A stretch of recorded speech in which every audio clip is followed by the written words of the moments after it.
বলা হয় যে ভালোবাসার সবথেকে সুন্দর উদাহরণ হলো তাজমহল। এটা কি সেই কাহিনী যেটা আমাদের বছরের পর বছর বলা হয়েছে, নাকি এর পিছনে লুকিয়ে রয়েছে এমন রহস্য যেটা সময়ের সাথে সাথে ইতিহাসের পাতায় লুকিয়ে গিয়েছে? বলা হয় যে এই মহলের নিচে এমন 22টি ঘর রয়েছে যার মধ্যে কি লুকিয়ে রয়েছে কেউই জানতো না। কিছুরা বলে এর মধ্যে পুরনো মন্দির ছিল, আবার কিছু লোকেরা এটা মনে করত এর মধ্যে এমন রহস্য রয়েছে যেটা বোঝা মানুষের পক্ষে সম্ভব নয়। প্রতিটি পাথর এবং প্রতিটি দেয়াল যেন কিছু বলতে চাইতো। তাহলে কি সত্যি তাজমহল একটা সমাধি, নাকি এর পিছনে লুকিয়ে রয়েছে কোনো রহস্যময় গল্প যেটা আমাদের ইতিহাসটাকে পুরো পরিবর্তন করে দিতে পারে? তো চলো বেশি দেরি না করে শুরু করা যাক। হ্যালো বন্ধুরা, চলে এসেছি আরো একটি নতুন মুভি এক্সপ্লেনিং ভিডিও নিয়ে। আজ আমি এক্সপ্লেন করতে চলেছি তাজমহল মুভিটিকে, যেখানে প্রতিটি ছায়া একটি প্রশ্ন হিসেবে বেরিয়ে আসে। মুভি শুরুতেই আমরা 1959 সাল দেখতে পাই, যেখানে আমাদের হায়ার কাস্ট লোকের টিমদেরকে দেখানো হচ্ছিল যারা কিনা তাজমহলের চেম্বারে যাচ্ছিল, কারণ সেখানে কিছু রেনোভেশনের কাজ ছিল। যে 22টি কক্ষ বন্ধ করা হয়েছে সেখানে শ্রমিকদের দ্বারা কাজ করানো হচ্ছিল। তখনই তারা দেখলো যে 22টি কক্ষ বন্ধ করে দেওয়া হয়েছে। সেই ঘরগুলোর মধ্যে একটি ঘরের ইটগুলো পড়তে শুরু হয়ে গেছিল, যার কারণে সহজেই ভিতরে দেখা যাচ্ছিল যে তার মধ্যে কি রয়েছে। তাদের মধ্যে যখন মিস্টার রাওয়ের তার ভেতরে নজর যায়, সে পুরোপুরি ভাবে অবাক হয়ে গেছিল, যার মধ্যে এমন তো কিছু ছিল যেটাকে দেখে সে অনেক বেশি অবাক হয়ে গেছিল। এরপরে সিন শিফট হয় 2023 সালে, যেখানে আমাদের বিষ্ণু নামের একজন ব্যক্তিকে দেখানো হয় যে তাজমহলে গাইডের হিসেবে কাজ করত। তাজমহলে গাইড হিসেবে কাজ করতে বিষ্ণু দাসের প্রায় 25 থেকে 30 বছর হয়ে গিয়েছিল। তাই বিষ্ণু দাসের ছেলেও এই কাজ করত এবং বিষ্ণু দাসের বাবা মহেন্দ্র দাসও এই কাজই করত। বিষ্ণু দাসের তাজমহলের অনেক নলেজ ছিল, সেই কারণে সে টুরিস্টদেরকে খুব ভালোভাবে বোঝাতে পারত। কিন্তু একটা জিনিস যেটা বিষ্ণুর ছেলের অভিনাশের পছন্দ হতো না, ব্যাপারটা হচ্ছে যে বিষ্ণু দাস টুরিস্টদের কাছ থেকে মাত্র 300 টাকা নিত, কিন্তু তারা যখন তাদের ইচ্ছে তাকে টিপস তরফে 2000 টাকা দিতে চাইতো, কিন্তু বিষ্ণু সেটাকে নিত না। এই বিষয়টা অভিনাশের খুব খারাপ লাগতো। সে ভাবতো যদি বাবা এরকম ভাবে করতে থাকে তাহলে তাদের কাজ কিভাবে চলবে, আমাদের ঘর কিভাবে চলবে।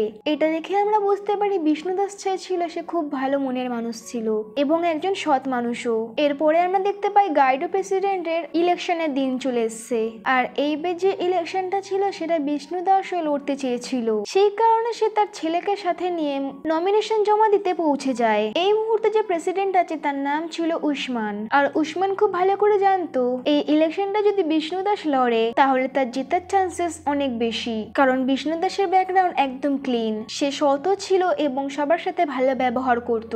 এই জিনিসটা দেখে উসমান যে ছিল সে বিষ্ণুর কাছে আসে এবং সে এসে তাকে জানায় সে এই ইলেকশনটা যেন না লড়ুক। তার মনে হচ্ছিল সে আমাদের বিরুদ্ধে যাচ্ছে। বিষ্ণু দাস তাকে বোঝায় আমি কারোর বিরুদ্ধে যাচ্ছি না, আসলে আমি তো খুবই ভালো কাজ করছি।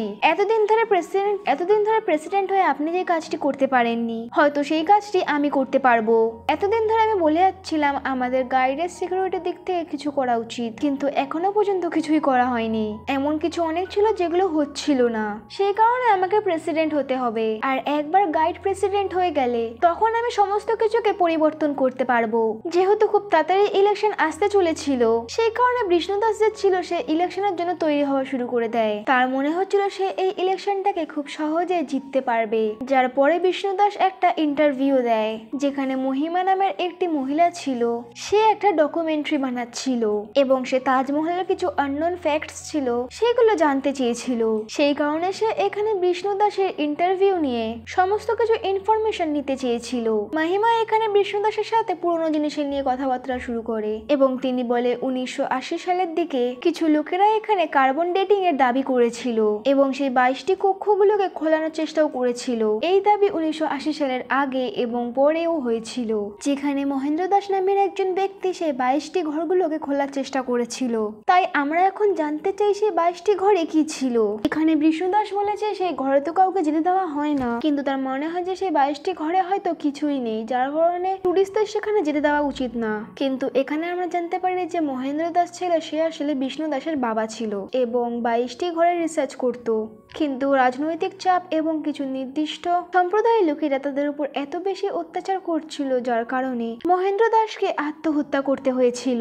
এই কথাটা যখন বিষ্ণু দাস মনে করতো তখন তার এতে অনেক দুঃখ হতো যে শেষ পর্যন্ত বাবা আসলে কি জানতে চেয়েছিলেন, আর তিনি যদি তার রিসার্চ করছিল আর সেটা যদি সত্যি হয়ে থাকে তাহলে এটার ব্যাপারে তার অনেক বেশি দুঃখিত হবে, কারণ বিষ্ণু দাস এরকম অনেক কিছু জানতো যেটা পুরো তাজমহলের ইতিহাসকে পরিবর্তন করে দিতে পারতো, কিন্তু কখনোই তিনি সেটা জানার চেষ্টা করেনি।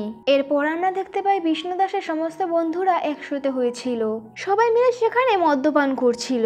এখানে বিষ্ণু দাস ছিল সে তার বন্ধুকে বলছিল কি হবে যদি তাজমহল না হয় আগে একটা মন্দির ছিল তারপরে এটাকে তাজমহল বানানো হয়েছে, তাহলে ভাবো আমাদের পূর্বজরা যে প্রশ্ন উঠিয়েছিল তাদের জবাবটা জানা কতটা বেশি গুরুত্বপূর্ণ। তখনই তাদের মধ্যে একজন যে ছিল সে রেগে গেল এবং সে বিষ্ণু দাসকে বলতে লাগে যে তাজমহল আমাদের ইনকাম করাচ্ছে, যেই থালাতেই আমরা খাচ্ছি সেই থালাতে আমরা ফুটো করতে পারবো না, সেই কারণে আমাদের কোনো অধিকার নেই তার উপর প্রশ্ন তোলার। তখন বিষ্ণু দাস বলে তাজমহল অবশ্যই আমাদের জীবিকা নিয়ন্ত্রণ করছে, কিন্তু তার মানে এটা নয় যে আমরা তাজমহলের ইতিহাস জানবো না।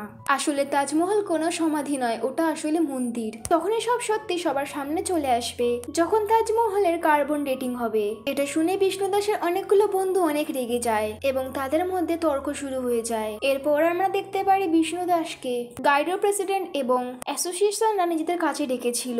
আসলে কালকে বিকেলে যখন বিষ্ণু দাস এই সমস্ত কথা বলছিল তখনই তাদের মধ্যে একজন সেই সমস্ত কথাগুলোকে রেকর্ড করে নিয়েছে, আর যে ভিডিওটা ছিল সেটা পুরোপুরি ভাবে ভাইরাল হয়ে গেছে। এখন অনেক লোক বিষ্ণু দাসের বিরুদ্ধে, তাই কিছু লোকেরা তার জন্য মৃত্যু স্লোগান করছে, আর এখন অ্যাসোসিয়েশনের লোকেরা তাকে তার কাছে ডাকে। উসমান খান যে এখনো পর্যন্ত গাইডো প্রেসিডেন্ট ছিল সে এখানে বিষ্ণু দাসকে বলে তোমাকে সাসপেন্ড করা হয়েছে, কারণ ভিডিওতে বিষ্ণু দাস যা কিছু বলেছিল সেগুলো তার কাছে সব ভুল ছিল এবং তার এটা মনে হয়েছিল বিষ্ণু দাস যে ছিল সে টুরিস্টদেরকে মিসগাইড করতে পারে, এই জন্যই তাকে সেখানে সাসপেন্ড করে দেওয়া হয়। লোকেদের মধ্যে অনেক বেশি রাগ জেগে গেছিল, যেই কারণে মুসলিম লোক যারা ছিল তারা তার মুখে কালি লাগিয়ে দেয়। তাই এখন তো বিষ্ণু দাসের ইলেকশনে দাঁড়ানোর কোনো কথাই ওঠে না। রইলে কথা বিষ্ণু দাসের ছেলে অবিনাশের, তাকেও সাসপেন্ড করে দেওয়া হয়েছে। ডাইরেক্টলি করা হয়নি কিন্তু তাকে বলা হয়েছে তুমিও এখানে থাকলে তোমার সাথে কিছু খারাপ হতে পারে, সেই কারণে তাকে বাড়িতে থাকার জন্য নির্দেশনা জানানো হয়। তারপর সাসপেন্ড হওয়ার পরেও বিষ্ণু দাস কিছু ভেবে নিয়েছিল। তার বাবা মহেন্দ্র দাস যার উপর রিসার্চ করছিল, যিনি 22টি কক্ষের ব্যাপারে জানতে চেয়েছিল, এখন এই সমস্ত কিছু যাচ্ছিল সেটা বিষ্ণু দাসও জানতে চাইতো, সেই কারণে সে এখন একটা পিআই ফাইল করতে চেয়েছে, যার অর্থ হলো পাবলিক ইন্টারেস্ট লিটিগেশন। যেহেতু বিষ্ণু দাসের কাছে এখন হারানোর কিছুই নেই আর পাওয়ার জন্য অনেক কিছু রয়েছে, বিষ্ণু দাস যে ছিল সে শশীকান্ত নামও একজন উকিলের কাছে যায় আর তার তাজমহলের ওপর কেস করার কথা তাকে সমস্ত কিছু জানিয়ে দেয়। সে একটা পিআই ফাইল যে তিনি একটা জনস্বার্থের ওপর মামলা করতে চেয়েছে। তখন শশীকান্ত তাকে জানায় এটা তো সহজ হবে না, এর আগেও অনেকে তাজমহলের বিরুদ্ধে মামলা করতে চেয়েছিল এবং জনস্বার্থের মামলাও করেছিল, কিন্তু কোর্ট তাদেরকে রিজেক্ট করে দিয়েছিল কারণ একটা সলিড এভিডেন্স হওয়ার অনেক দরকার। কিন্তু বিষ্ণু দাসের কাছে কিছু লোক এমন ছিল যারা তার কাছে সলিড এভিডেন্স এনে দিতে পারতো। সেখানে মহেন্দ্র দাসের বন্ধু অর্থাৎ তার বাবার বন্ধুর ছেলের কাছে যায় এবং সেখান থেকে কিছু সলিড এভিডেন্স জোগাড় করে আনে। আর এখন সে পিআইএল, তখনই কিছু প্রবলেম সামনে চলে আসে। আসলে বিষ্ণু দাসের উকিল যে শশীকান্ত ছিল তার পোষা কুকুরকে কালকে রাত্রে কারা যেন গুলি মেরে দিয়েছে এবং তাকে মেরে ফেলেছে এবং চিঠিও রেখে যায় সে যদি এই কেসটিকে না ছাড়ে যে অবস্থাটা কুকুরের সাথে হচ্ছে সেই অবস্থাটা তোমার সাথেও হতে পারে। এটা দেখে শশীকান্ত অনেক বেশি ভয় পেয়ে যায় আর সে এখন বিষ্ণু দাসের কাছে আসে এবং তাকে বলে সে এই কেসটিকে আর লড়তে পারবে না, কিন্তু তোমার পিআইএল যদি অনেক শক্তিশালী হয়, তোমার কেসটা যদি স্ট্রং হয়ে থাকে তাহলে তুমি এই মামলাটা একাই লড়তে পারবে। সেই কারণে বিষ্ণু দাস ডিসাইড করলো সে এই কেসটি একাই লড়বে। তখন বিষ্ণু দাস যখন কোর্টে পৌঁছায় তখন মৃত্যুদণ্ডের জন্য স্লোগান চলছিল। অন্যদিকে আমরা দেখতে পারি বিষ্ণু দাসের অপোজিটে রাশিদ খান নামের একজন বিরোধী পক্ষের উকিল রয়েছে আর সে অনেক বেশি কনফিডেন্সে রয়েছে। সে জানে যে এই পিএল প্রতিবারের মতো আর একসেপ্ট হবে না, কিন্তু হয়তো বিষ্ণু দাসের কাছে এমন কিছু ছিল সেটার কারণে হয়তো সে এই পিএলটাকে একসেপ্ট করতে পারবে। তখন বিষ্ণু দাস বলে তার প্রথম প্রশ্নটি হলো সেটা আর্কিওলজিস্টের জন্য ছিল যে তাদের কাছে এমন কি প্রমাণ রয়েছে যে তাজমহল যেটা রয়েছে সেটা শাহজাহানই বানিয়েছে কিনা, এবং সে এডুকেশন বোর্ডকেও জিজ্ঞাসা করে যে আসলে তারা তাজমহলের ইতিহাসটাকে কিভাবে লিখেছে আর কি আধারে এই তাজমহলের কাহিনীগুলোকে তাদেরকে পড়ায়। আর একটা প্রশ্ন গভর্নমেন্টের জন্যও রয়েছে যে তাজমহলের নিচে সেই 22টি ঘরে কি রয়েছে যেটা সবার থেকে তারা লুকাচ্ছে। কারণ বিষ্ণু দাসের মনে হতো যে ভালো ভবিষ্যতের জন্য আমাদের অতীতে ভালোটা এবং খারাপটা দুটোই জানা উচিত। আসলে বিষ্ণু দাসের দাবি ছিল যে তাজমহল শাহজাহান বানায়নি, আসলে কোনো হিন্দু রাজের মহলটাকে নিয়ে সেটাকে রেনোভেট করে মকবরাতে বানিয়ে নেওয়া হয়েছে। কিন্তু আদালত যেহেতু সত্যিটা জানতে চায় তাই বিষ্ণু দাসকে কিছু ছবি দেখাতে হয়ে বলে তাজমহলের বাইরে এরকম অনেকগুলো ঘর রয়েছে যার মধ্যে গেস্ট রুমও রয়েছে, গোশালাও রয়েছে এবং কিচেনও রয়েছে। তাহলে সেইগুলো একটা মকবরাতে কি কাজ? শাহজাহান কি দুধ খেত? আর এমনকি সেখানে একটা গানের ঘরও ছিল, তাহলে শাহজাহান কি সেখানে মুজরা দেখতো? তারপর বিষ্ণু দাস তাজমহলের উপরে গুম্বাদের ছবি দেখাতে হয়ে বলে গুম্বাদের ওপর কলস রয়েছে, নারকেল রয়েছে এবং আমের পাতা রয়েছে আর তার সাথে অর্ধেক চাঁদও রয়েছে যেটা শিব ঠাকুরের মাথায় থাকে, যেটা আমাদেরকে দেখে ত্রিশূলের মতো মনে হচ্ছিল। আর ত্রিশূল তো সনাতনী ধর্মের প্রতীক। এমনটা আজ পর্যন্ত কখনো দেখা হয়নি যেটা মকবরের ওপর এত কিছু বৈদিক জিনিস থাকবে। বিষ্ণু দাসের এরকম ফ্যাক্ট থেকে আদালত সিদ্ধান্ত নেয় যে বিষ্ণু দাসের PIL কে একসেপ্ট করা হয়, এডুকেশন বোর্ড, হিস্টোরিয়াল এবং আর্কোলজিস্টকে নোটিশ পাঠানো হোক।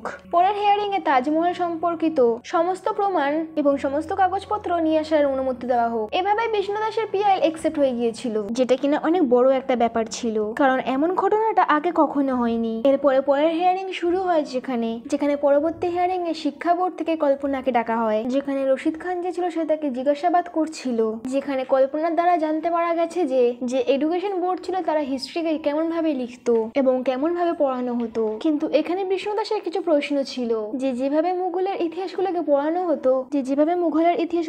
হতো তেমন ভাবে আমাদের হিন্দু সভ্যতায় কিছু রাজা ছিল, তাদের ইতিহাসগুলোকে পড়ানো হতো না। সে বলে নাথুরাম গন্ডে গান্ধীজিকে গুলি মেরেছিল, তাই আমাদেরকে শেখানো হয় যে গান্ধীকে নাথুরাম গন্ডে গুলি মেরেছিল, যে একজন সনাতনী ছিল আর একজন সংবাদপত্র হিসেবে কাজও করত। এত বিস্তারিত ভাবে যখন নাথুরামের কথা বলা হয়েছে আর মুঘলেরও সমস্ত সাম্রাজ্যের কথা বলা হয়েছে, তাহলে হিন্দু সভ্যতার রাজারা কি ভুল করেছিল সেই লোকেদের ডিটেলসে এত ভালো করে কেন বলা হয় না? তারপর আমরা দেখি অবিনাশের ছেলের স্কুলে ডাকা হয়েছে, যেখানে প্রিন্সিপাল যে ছিল সে তার ব্যাপারে কিছু কমপ্লেন করার জন্য তাকে বলতে চেয়েছিল। সেখানে প্রিন্সিপাল বলে আপনার যে ছেলে রয়েছে সে তাজমহলের ব্যাপারে অন্য বাচ্চাদেরকে উল্টো পাল্টা বলছে। সে বলছে তাজমহল একটা মকবরা না বরং একটা মন্দির, তাই যদিও তোমার বাবা কেস লড়ছে কিন্তু এখনো পর্যন্ত আমাদের সিলেবাসে এই সমস্ত কিছু লেখা রয়েছে আর আমাদেরকে এই সমস্ত কিছুই পড়াতে হবে। সেই কারণে তুমি তোমার বাচ্চাকে সামলাও যে সে অন্য বাচ্চাদেরকে যেন এই সমস্ত কিছু না শেখাক আর নাই তাদেরকে এইসব ব্যাপারে নিয়ে কথাবার্তা বলুক, আর নয়তো আমাদেরকে একে সাসপেন্ড করতে হবে। পরের দিন রশিদ যে ছিল সে আদালতে হাবির নামের একজন ব্যক্তিকে ডাকে এবং কাঠগড়া দাঁড় করায় এবং সে বলে যে শাহজাহানের এই তাজমহল বানানোর আইডিয়া কোথা থেকে এসেছিল। আসলে শাহজাহান এবং মুমতাজ যে ছিল তারা একদিন দাবা খেলছিল, তখন হঠাৎ করে তারা একটা বাচ্চার কান্না শুনতে পেয়েছিল, যেই বাচ্চার আওয়াজটি আসলে মুমতাজের গর্ভ থেকে আসছিল। এটা শুভ সংকেত ছিল না, সেই কারণে তারা জানতো এর জন্য মুমতাজও বাঁচতে পারবে না। আর যেহেতু তাদের 14তম সন্তান হতে চলেছিল, এটা দেখে মুমতাজ বুঝতে পেরে গেছিল সে আর বাঁচতে পারবে না। সেই জন্য সে শাহজাহানের সামনে দুটো ইচ্ছে রেখেছিল। প্রথম ইচ্ছে ছিল তার স্মৃতি হিসেবে একটা সুন্দর মকবরা বানানো হোক এবং দ্বিতীয় ইচ্ছে ছিল তার মৃত্যুর পর শাহজাহান যেন দ্বিতীয় বিয়ে না করে। তারপর শাহজাহানের আর্কিটেক্টরা মিলে তাজমহলের মডেলটাকে তৈরি করেছিল এবং সেটাকে বানানো তৈরি করেছিল। কিন্তু বিষ্ণু দাসের কাছেও কিছু ফ্যাক্ট ছিল। তিনি বলেন আসলে যে তাজমহলটি যেখানে বানানো হয়েছিল সেই জমিনটি আগে ছিল মানসিংহের আর সেখানে আগে একটা সুন্দর মহলও ছিল। শাহজাহান যে ছিল সে এই জমিনটিকে মানসিং থেকে নেয়নি, সে এই জমিটি মানসিংহের নাতনি জয় সিংহের কাছ থেকে নিয়েছিলেন। যে জায়গাটাতে জয় সিংহের মহলটি ছিল যেটা গুম্বাদিয়ত ছিল সেই জায়গাতে তাজমহল নির্মাণ করা হয়েছে। কিন্তু আমরা এখন এটা জানি না জয় সিংহের মহলটাকে রেনোভেট করে তাজমহল বানানো হয়েছে কিনা, নাকি শাহজাহান তাজমহলটিকে ফাউন্ডেশন করে বানিয়েছে। কিন্তু রশিদ যে ছিল সে বললে শাহজাহান তাজমহলটিকে ফাউন্ডেশন করেই বানিয়েছে, যার প্রমাণ তার কাছে রয়েছে।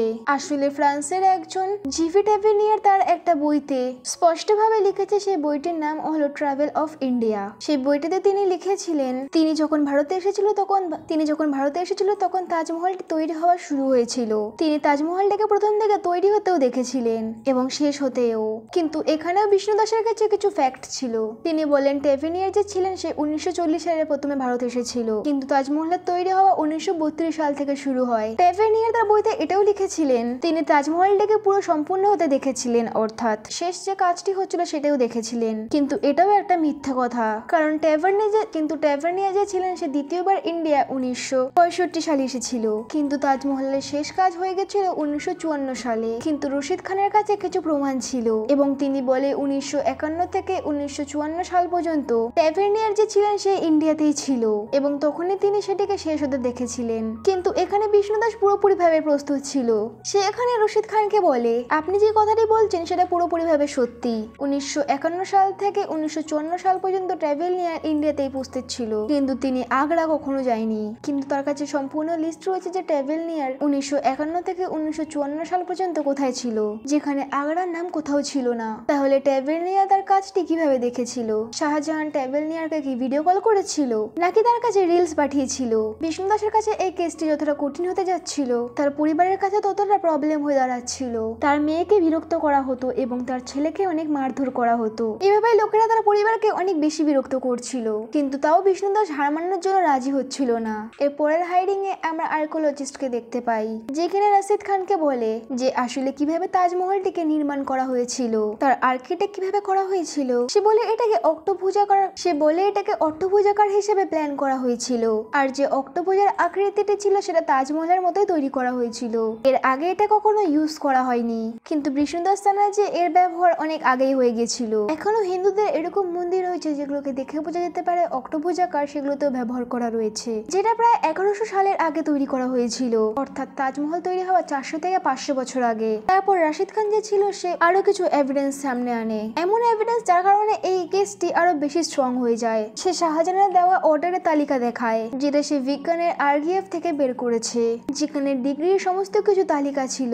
প্রথম ফরম্যাট সে 21 জানুয়ারি 1932 সালে করেছিল, যেটা তিনি জয়সিংকে পাঠিয়েছিলেন, যেখানে তিনি লিখেছিলেন আমাদের অনেক শ্রমিক রয়েছে যারা মার্বেল নিয়ে আসছে, সেই কারণে তাদেরকে যেন ডিস্টার্ব না করা হয়, অর্থাৎ তাদের রাস্তাগুলোকে যেন বন্ধ না করা হয়। এইভাবে তিনি 1938 সালেও এই নির্মাণটা করেছিল এবং 1937 সালেও। সেই কারণে এখানে প্রমাণ হয়ে যায় যে 1932 সালে তাজমহল নির্মাণ করা শুরু হয়ে গেছিল, আর এই সমস্ত কিছু জয়সিংহের জন্য লেখা হয়েছিল, যেখানে কোনো আপত্তি ছিল না। এখানে বিষ্ণুদাসের বলার আর কিছু রইল না, যেহেতু এখন বিষ্ণুদাসের কাছে কিছুই বলার ছিল না, সেজন্য তার কিছু সময় প্রয়োজন ছিল। এরপর রাত্রিবেলা অ্যাডভোকেট শশীকান্ত যে ছিল সে বিষ্ণুদাসকে একজন লোকের কাছে নিয়ে যায় এবং সেখানে গিয়ে সে জানতে পারে এই লোকটি 1909 সালে তাজমহলের সেই কক্ষগুলোতে গিয়েছিল এবং সেখানে গিয়ে সে সমস্ত কিছু দেখেছিল যেগুলো আমরা ফিল্মের শুরুতে দেখতে পেয়েছিলাম। এর নাম ছিল মিস্টার রাও।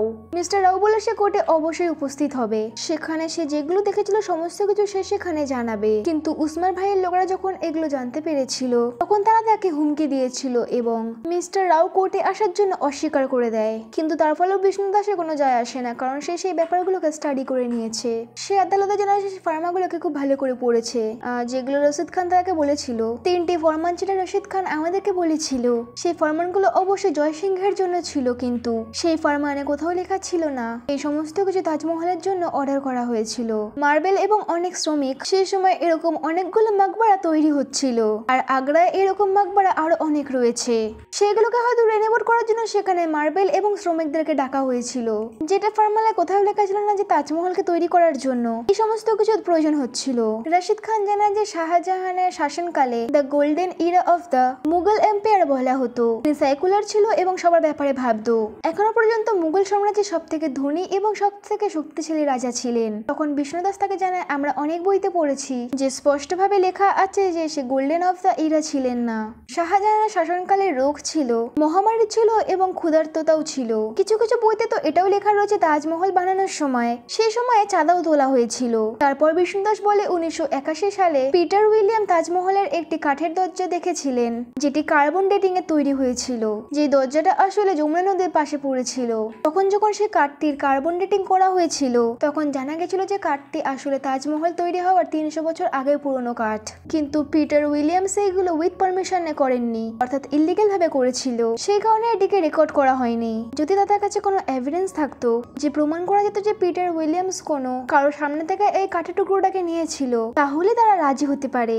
বিষ্ণুদাসের কাছে এমনও প্রমাণ রয়েছে, কারণ মহিমা যে ছিল সে তাকে সাহায্য করত। আসলে পিটার উইলিয়ামসের স্ত্রী স্যান্ডা এখনো বেঁচে রয়েছে, আর পিটার উইলিয়ামসের সাথে স্যান্ড্রাও তার সাথে তাজমহলে গিয়েছিল এবং তার সামনে কাঠের টুকরোটাকে নেওয়া হয়েছিল। স্যান্ড্রা তখন বলে সে তো এই মুহূর্তে এখন ভারতে আসতে পারবে না, কিন্তু আরো একজন ব্যক্তি ছিল যে এখনো ইন্ডিয়াতেই উপস্থিত ছিল এবং সেও আমাদের সাথে গিয়েছিল, যার নাম ছিল যোগেশ। এবং এবং সে দেরাদুনে থাকতো। এখানে যে বিষ্ণুদাস ছিল সে আমাদের সাথে দেরাদুনে যায়, সেখানে সে যোগেশের সাথে দেখা করে এবং তাকে তৎক্ষণাৎ সেখান থেকে নিয়ে চলে আসে। কিন্তু মাঝ রাস্তায় কিছু লোকেদের সাথে দেখা হয় যারা ইউসমান খানের লোকেদের দলে ছিল এবং তারা যোগেশ ভাটকে তাদের সাথে বন্দী করে নেয়। তাই বিষ্ণুদাসের কাছে এখন যেহেতু যোগেশ ভাট ছিল, কিন্তু এখন তাকেও কিডন্যাপ করে নেওয়া হয়েছে, কিন্তু তাতেও বিষ্ণুদাসের কোনো যায় আসে না, কারণ যখন কোর্টের হিয়ারিং হয়েছিল তখন বিষ্ণুদাস এই সমস্ত কিছু প্রকাশ করে দেয়। সে জানতো যোগেশ ভাটকে কিডন্যাপ করা হতে পারে, সেই কারণে তারা একটা সেটআপ তৈরি করেছিল। সেই কারণে যেই দিন সে যোগেশ ভাটকে তার সাথে নিয়ে আসছিল সে আসলে একজন পুলিশ অফিসার ছিল। যোগেশ ভাটকে তো তারা নিরাপদ ভাবে তাদের সাথে নিয়ে এসেছে, যার ব্যাপারে কেউ জানতে পারেনি। জাজ বলে যে এইসব পিছনে যদি রশিদ খান আপনার হাত থাকে তাহলে তোমার উপর একটা কঠিন বিচার করা হবে। তারপর যোগেশ ভাট কাঠগড়াতে আসে এবং তিনি সবাইকে জানায় যে 1980 সালে আমরা সবাই তাজমহলের চেম্বারে গিয়েছিলাম, যেখানে 22টি কক্ষ পুরোপুরিভাবে বন্ধ ছিল, যেগুলোকে ইট দিয়ে বন্ধ করে দেওয়া হয়েছিল। আমাদের সাথে পিটার উইলিয়ামস এবং তার স্ত্রী সান্দ্রাও ছিল। মহেন্দ্র দাস এবং মিস্টার রাও দুজনেই উপস্থিত ছিল। পিটার উইলিয়ামস তখন একটা ইচ্ছা প্রকাশ করে, তিনি এই তাজমহলের কার্বন ডেটিং করতে চেয়েছিলেন। তিনি যমুনা নদীর পাড়ে দাঁড়িয়েছিলেন, তখন তিনি তাজমহলের কোণার দরজা থেকে একটা কাঠের টুকরো বের করেছিল, যেটা যোগেশ ভাটই পিটার উইলিয়ামসকে দিয়েছিল। যখন পিটার উইলিয়ামস এটার কার্বন ডেটিং করেছিল তখন তিনি জানতে পেরেছিল যে এই কাঠের টুকরো অর্থাৎ সেই দরজাটা প্রায় 1359 সালের এবং 1959 সালে মিস্টার রাও সেই চেম্বার অর্থাৎ সেই 22টি ঘরগুলোর মধ্যে একটি ঘরের মধ্যে অষ্টবাসুর মূর্তিও দেখতে পেয়েছিল। তারপর যখন তারা আর্কিওলজিস্টকে খবর করেছিল, তারা তাকে বলেছিল যেভাবে দরজাগুলোকে বন্ধ করা হয়েছে সেইভাবে নিজেদের মুখটাকেও বন্ধ করে রাখো। এরপরে 1980 সালের পরে যখন কার্বন ডেটিং করে জানতে পারা গেছিল তাজমহলের থেকেও 300 বছর আগের পুরনো এই দরজাগুলো, তখন সরকার এই দরজাগুলোকে খুলে নিয়েছিল। রাশিদ খান এখানে যোগেশ ভাটকে বলে, আমরা কিভাবে আপনার কথা বিশ্বাস করে নেব? যোগেশ ভাট বলে, স্যান্ডা উইলিয়ামস যিনি পিটার উইলিয়ামসের মেয়ে ছিলেন, তিনিও সেই সময় আমাদের সাথে উপস্থিত ছিল এবং তিনি এখনো বেঁচে রয়েছে, আর আপনি যদি চান তার কাছে প্রশ্নবাদ করতে পারেন। রাশিদ খান তার ফাইনাল স্টেটমেন্ট দেয় এবং তিনি বলে, তাজমহলকে যদি হিন্দু মন্দিরে পরিবর্তন করা যায় আর যদি এখানে প্রমাণ করা যায় যে তাজমহল একটা হিন্দু মন্দির, তাহলে সরকারের কোটি কোটি লাখ টাকা ক্ষতি হতে পারে এবং তার ফলে লক্ষ লক্ষ লোক বেরোজগার হয়ে যাবে, যাতে তাদের ঘর সংসার চলতো। তাজমহলের যেটা ছবি ছিল অর্থাৎ তাজমহলকে ভালোবাসার প্রতীক বলা হতো, যদি এই ছবিটা বিগড়ে যায় তাহলে দেশেরও অনেক ক্ষতি হতে পারে। এরপর বিষ্ণুদাস তার ক্লোজিং স্টেটমেন্ট দেয় এবং তিনি বলেন, তাজমহল যেটা ছিল সেটা পৃথিবীর 7তম আশ্চর্য এবং আরো বলে যে এর সত্যিটা যদি বাইরেও পেরিয়ে যায় তাহলে কোনো ক্ষতি হবে না, এর সৌন্দর্যে কোনো ক্ষতি হতে পারে না, বরং তাজমহল আরো বেশি পরিষ্কার দেখা যাবে, সমস্ত কুয়াশা সরে যাবে এবং তাজমহল আরো স্পষ্ট দেখা যাবে। এবং তিনি এটাও ভালো করে জানতো তাজমহল অনেক লোকের জীবনযাপনের উৎস, তার 3 প্রজন্ম তাজমহলে গাইড করে জীবনযাপন চালাচ্ছে, কিন্তু সত্যি থেকে মুখ ফিরিয়ে ব্যবসা করাই আমাদের মানসিকতা। বিষ্ণুদাস আরো বলে, অনেক বছর আগে খিলজি নামের একজন দরিন্দা ভারতবর্ষে এসেছিল এবং তিনি নালন্দা বিশ্ববিদ্যালয়ে আগুন লাগিয়ে দিয়েছিলেন, যেখানে প্রায় 90 লক্ষ বই আগুনে পুড়ে গেছিল। অনেকগুলো ছাত্র এবং শিক্ষকদেরকে মেরে ফেলা হয়েছিল, যা আমাদের ইতিহাস ছিল তার সমস্ত কিছু নালন্দা বিশ্ববিদ্যালয়ে জ্বলে পুরো ছাই হয়ে গেছে। এরপরে আসে ইস্ট ইন্ডিয়া কোম্পানি, তারাও আমাদের ইতিহাসের সাথে ছেড়খানি করেছিল, যা তাদের মনে এসেছিল সেই উল্টোপাল্টা জিনিসও তারা লিখে দিয়েছিল। এরপর যখন আমরা স্বাধীনতা পেলাম নতুন একজন শত্রু চলে এসেছিল, বামপন্থী। এই বামপন্থীরা ইতিহাসগুলোকে ভেঙে চুরমার করে এক নতুন ইতিহাস লিখে দিয়েছিল, অর্থাৎ ব্রিটিশদের অত্যাচারের কথা পড়ানো হয় কিন্তু কখনো মুঘলদের অত্যাচারের কথা পড়ানো হয় না। আর নয়তো সবাই জানতে পারতো আমাদের দেশে অনেক মন্দির ভাঙা হয়েছে, কাশী বিশ্বনাথ থেকে শুরু করে গুজরাটের সোমনাথ মন্দির পর্যন্ত সমস্ত জায়গাতে আক্রমণ করা হয়েছিল, কিন্তু তার কোনোই ব্যাখ্যা নেই। ইংরেজরা আমাদের ওপর প্রায় 200 বছর অত্যাচার করেছে কিন্তু কখনো আমাদের মন্দির ভেঙে তাদের চার্চ তৈরি করেনি। আর শাহজাহানকে সেকুলার বান্দা বলা হতো, যেখানে শাহজাহান দেশের অনেকগুলো মন্দির ভেঙেছিল, শুধু বেনারসে 76টা মন্দির ভেঙেছিল। এখানেই জানতে পারা যাচ্ছে যে শাহজাহান শাহজাহান কতটা সেকুলার ছিল। এখানেও আমাদের দেশে এরকম অনেক সেকুলার রয়েছে যারা কিনা রামায়ণ এবং মহাভারতেও প্রশ্ন তোলে আর বলা হয় নাকি এটা শুধুমাত্র কাল্পনিক কাহিনী। লোকেদের তো চট আর্কিওলজিস্টরাই মেরেছিল এবং তারাই রামায়ণ এবং মহাভারত হওয়ার প্রমাণ দিয়েছিল এবং তাদের মুখ পুরোপুরিভাবে বন্ধ করে দিয়েছিল। কিন্তু এখন সময় চলে এসেছে আওয়াজ ওঠানোর। যদি এখন অস্তিত্বের উপর প্রশ্ন করা না হয় তাহলে আমাদের অস্তিত্বও প্রশ্ন হয়ে থেকে যাবে। তো আদালত নিজের সিদ্ধান্ত শোনায় এবং বলে ইতিহাসে অনেক ছেড়ছাড় করা হয়েছে এবং অনেক ভুলও রয়েছে যেগুলো ঠিক করা অনেক বেশি দরকারি। তাই আদালত এখন এই পর্যায়ে এসে পড়েছে যে এডুকেশন বোর্ড ইতিহাসের বইতে পরিবর্তন করে এবং ভবিষ্যতে বাচ্চাদেরকে ইতিহাসে কোন কোন চ্যাপ্টার পড়ানো দরকারি এবং সিলেবাসে মন্দির এবং মনুমেন্টও অ্যাড করুক, যাতে বাচ্চারা তাদের দেশের মন্দির এবং মনুমেন্টের ব্যাপারে জানতে পারে। রইল কথা তাজমহলে, তাজমহল বিশ্বধারিয়া এবং তাজমহলে দুই পক্ষের তর্ক শোনার পর আদালত এখন যে পর্যায়ে এসে পৌঁছেছে, দুই পক্ষের নথি ভালো করে তদন্ত করার পর কোর্ট কোনো একটা সিদ্ধান্ত নিতে পারবে। সেই জন্য কোর্ট তাজমহলের ওপর নেওয়া সিদ্ধান্তগুলোকে ঠিকভাবে রাখার অর্ডার দেয়। এর সাথে সাথে এই মুভিটি এখানে শেষ হয়ে যায়। মুভিটি যদি ভালো লেগে থাকে তো ভিডিওটাকে একটি লাইক এবং চ্যানেলটিকে সাবস্ক্রাইব করে নেবেন। দেখা হচ্ছে নেক্সট মুভি এক্সপ্লেনিং ভিডিওতে। ততদিনের জন্য ভালো থাকুন, সুস্থ থাকুন।